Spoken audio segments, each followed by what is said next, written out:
Hello, അസ്സലാമു അലൈക്കും. എന്തൊക്കെയുണ്ട് നിങ്ങളുടെ വിശേഷങ്ങളൊക്കെ? ഞാനിവിടെ സുഖമായിരിക്കുന്നു കേട്ടോ. അപ്പോൾ നമുക്കിതിന് അടിപൊളിയായിട്ട് ഒരു ഈവനിങ് സ്നാക്ക് തയ്യാറാക്കിയാലോ. അതിനായിട്ട് ഞാനിവിടെ 3 സബോള എടുത്തിട്ടുണ്ട് കേട്ടോ. അപ്പോൾ നമ്മൾ ഇന്ന് ഉണ്ടാക്കുന്നത് സബോളയും കൊണ്ട് അടിപൊളി ഒരു പൊക്കാടയാണ് കേട്ടോ. അപ്പോൾ ഒന്ന് ഉണ്ടാക്കിയാലോ. അപ്പോൾ ആദ്യം തന്നെ ഞാൻ ഈ 3 സബോള തൊലി കളഞ്ഞ് നന്നായിട്ട് കൈക്ക് വൃത്തിയാക്കി ഇതുപോലെ നൈസായിട്ടൊന്ന് അരിഞ്ഞെടുക്കുന്നുണ്ട് കേട്ടോ. അപ്പോൾ നൈസായിട്ട് തന്നെ അരിഞ്ഞെടുക്കാം. അപ്പോൾ അടിപൊളി ടേസ്റ്റാണ്. മസ്റ്റായിട്ടൊന്ന് ട്രൈ ചെയ്ത് നോക്കുക കേട്ടോ. എന്നിട്ട് ഫീഡ്ബാക്ക് അറിയിക്കുക. അപ്പോൾ ഇതുപോലെ ഞാൻ എല്ലാം അരിഞ്ഞെടുത്ത് ഒരു ബൗളിലേക്ക് മാറ്റിയിട്ടുണ്ട് കേട്ടോ. ഇനി ഇതിലോട്ട് നമുക്കൊരു 1/4 ടീസ്പൂൺ ഉപ്പിട്ട് കൊടുക്കാം, ഒരു 1/4 ടീസ്പൂൺ മഞ്ഞൾപ്പൊടി ഇട്ട് കൊടുക്കാം, ഒരു 1/2 ടീസ്പൂണോളം മുളക് പൊടി ഇട്ട് കൊടുക്കാം.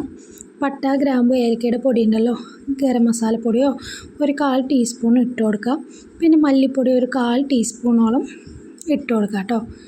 ഇനി ഇതിലോട്ട് നമുക്ക് അരിപ്പൊടി ഇട്ട് കൊടുക്കാം. അരിപ്പൊടി ഒരു ടീസ്പൂണോളം ഇട്ട് കൊടുക്കാം. മൈദ ഒരു 3 ടേബിൾ സ്പൂണോളം ഇട്ട് കൊടുക്കാം. കടലമാവ് ഒരു 3 ടേബിൾ സ്പൂണോളം ഇട്ട് കൊടുക്കാം കേട്ടോ. കടലമാവ് ടേസ്റ്റിനും മൈദ സോഫ്റ്റിനും അരിപ്പൊടി ക്രിസ്പി ആയിട്ട് ഇരിക്കാനുമാണ് കേട്ടോ. അപ്പോൾ 3 പൊടികൾ ഇട്ട് കൊടുത്തിട്ടുണ്ട്. ഇനി നമുക്കിതിലോട്ട് ഇഞ്ചി വെളുത്തുള്ളി പേസ്റ്റ് ഇട്ട് കൊടുക്കാം കേട്ടോ.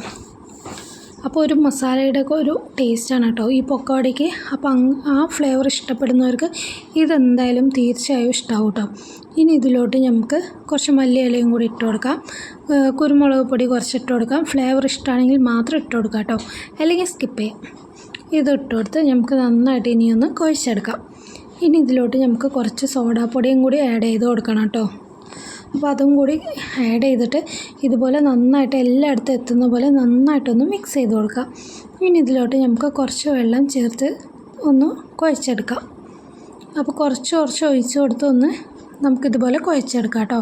എന്നിട്ട് അതിൻ്റെ ഒരു കൺസിസ്റ്റൻസി എന്ന് പറയുന്നത് തിക്കായിട്ട് തന്നെയാണ് കേട്ടോ. നമ്മൾ പൊക്കോട നോർമലായിട്ട് ഉണ്ടാക്കുന്ന ആ ഒരു ലൂസ് കൺസിസ്റ്റൻസി അല്ല കേട്ടോ. അപ്പോൾ ഇതുപോലെ ഒന്ന് ആക്കി കൊടുക്കാം. ഇനി ഞാനൊരു പാനിൽ എണ്ണയൊക്കെ ഓയിലൊക്കെ ചൂടാക്കാനായിട്ട് വെച്ചിട്ടുണ്ട്. ഇനി അതിലോട്ട് നമുക്ക് ഓരോന്നായിട്ട് ഇതുപോലെ ഒന്ന് പൊരിച്ചെടുക്കാം. അപ്പോൾ ഇതിന് ഇതുപോലെ നമുക്കൊന്ന് പൊരിച്ചെടുക്കാം കേട്ടോ. അപ്പോൾ അടിപൊളി ടേസ്റ്റാണ്. മസ്റ്റായിട്ട് എന്തായാലും ഒന്ന് ട്രൈ ചെയ്ത് നോക്കാം കേട്ടോ. എന്നിട്ട് ഫീഡ്ബാക്ക് അറിയിക്കുക. അടിപൊളി ടേസ്റ്റാണ്. കുഞ്ഞു മക്കൾക്കായാലും വലിയവർക്കായാലും കഴിക്കാനായിട്ട് അടിപൊളി ടേസ്റ്റാണ്. അമ്മമാർ ഇതുപോലെ ഉണ്ടാക്കി കൊടുത്താൽ അവർക്ക് ഒരുപാട് ഇഷ്ടമാവും കേട്ടോ.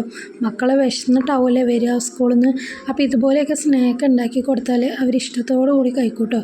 അപ്പോൾ ഇതിന് ഫ്രൈ ആയിട്ട് വന്നിട്ടുണ്ട്. ഞാനപ്പോൾ അത് കോരി എടുക്കണം കേട്ടോ. ഇതുപോലെ നമുക്ക് ബാക്കിയുള്ളതെല്ലാം ഇതുപോലെ ഒന്ന് ഫ്രൈ ചെയ്തെടുക്കാം കേട്ടോ. നല്ല ക്രിസ്പിയാണ് പുറത്ത്, ഉള്ളിൽ നല്ല സോഫ്റ്റുമാണ്, അതുപോലെ തന്നെ ടേസ്റ്റിയാണ് കേട്ടോ. അപ്പോൾ നിങ്ങൾ ഒരിക്കലെങ്കിലും ഇതുപോലെ ഒന്ന് ട്രൈ ചെയ്ത് നോക്കുക കേട്ടോ. ചുമ്മാതെ പറയുന്നല്ല, അടിപൊളി ടേസ്റ്റാണെന്ന് പറഞ്ഞാൽ പോലെ അടിപൊളി ടേസ്റ്റാണ് കേട്ടോ.